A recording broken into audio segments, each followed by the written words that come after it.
नमस्कार मित्रांनो, 15 ऑगस्ट रोजी नरेंद्र मोदी यांनी लाल किल्ल्यावरनं भाषण केलं आणि त्या भाषणामध्ये त्यांनी सांगितलं की आम्ही सर्वसामान्यांना दिवाळी भेट देणार आहे. यामध्ये जी काही GST आहे, GSTमध्ये मोठे बदल करून स्वस्त करण्याचा त्यांचा जनमानस असल्याचं इथे समजतंय. तर GSTमध्ये बदल झाल्यात, काय बदल होतील आणि किती स्वस्त काय स्वस्त होईल तेही आपण इथे जाणण्याचा प्रयत्न करणार आहोत. त्यामुळे शेवटपर्यंत बघा मित्रांनो. चॅनलला सबस्क्राईब करून ठेवा, लाईक करा, शेअर करा.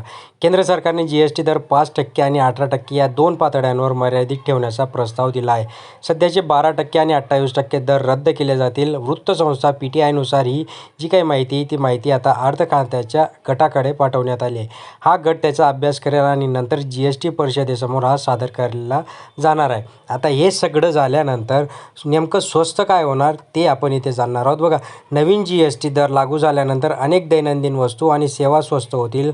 अहवालानुसार 5% स्लॅबमध्ये येणाऱ्या गोष्टींमध्ये काय समाविष्ट आहे, तर टूथ पावडर, टूथपेस्ट, साबण, केसांचं तेल, प्रक्रिया केलेले अन्न, स्नॅक्स, गोठवलेल्या भाज्या, कंडेन्स मिल्क, मोबाईल, संगणक, शिलाई मशीन, प्रेशर कुकर, गिझर, पाण्याचे फिल्टर, विद्युत नसलेले इस्त्री, व्हॅक्यूम क्लीनर, तयार कपडे 1,000 रुपयांपेक्षा जास्त किमतीचे आहेत, तर बूट 500 आणि 1,000 रुपयांपर्यंत आहेत. हे सगळं आता स्वस्त होणार आहे मित्रांनो.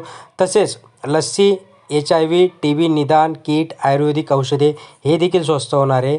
सायकल, केरोसिनशिवाय स्टोव, बॉम्बेची भांडी हे देखील स्वस्त होणार आहे. व्यायाम पुस्तक, भूमिती पेटी, नकाशे, पृथ्वीगोल हे देखील स्वस्त होणार आहे. ग्लेड स्टाईल प्री फॅब्रिकेटेड इमारती हे देखील स्वस्त होणार आहे. सार्वजनिक वाहतूक करणारे जी काही वाहने आहेत ती स्वस्त होणार आहे. कृषी यंत्रसामग्री स्वस्त होणार आहे. तर सौर वॉटर हीटर देखील स्वस्त होणार आहे. आता 8% स्लॅबमध्ये काय स्वस्त होईल, तर 28% स्लॅबमधील 18% घेऊन जाण्याचा त्यांचा समावेश आहे. ज्यामध्ये विमा जी काही आपण काढतो ते स्वस्त होईल. सिमेंट रेडी मिक्स कॉन्क्रीट हे देखील स्वस्त होणार आहे. TV, फ्रीज, वॉशिंग मशीन हे देखील स्वस्त होणार आहे. AC देखील स्वस्त होणार आहे. कार आणि मोटरसायकल हे देखील स्वस्त होणार आहे. रेल्वे AC युनिट देखील स्वस्त होणार आहे. तर वैयक्तिक वापरासाठी हवाबंद पाणी, डिशवॉशर, विमान हे सगळ्या गोष्टी आता भाडं वगैरे याचं स्वस्त होणार आहे. प्रथिने, सांद्रता, साखरेचा पाक, कॉफी हे देखील स्वस्त होणार आहे. प्लास्टिक उत्पादने, रबर टायर्स, ॲल्युमिनियम फाईल्स हे देखील आता स्वस्त होणार आहे. Printer, razor, manufacturing kit, dental glass, flask हे देखील स्वस्त होणार आहे.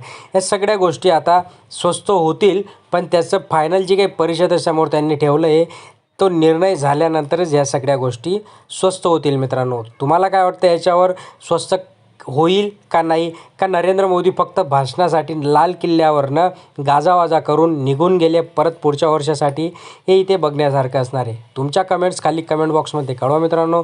चॅनलला सबस्क्राईब करा, लाईक करा, शेअर करा. धन्यवाद.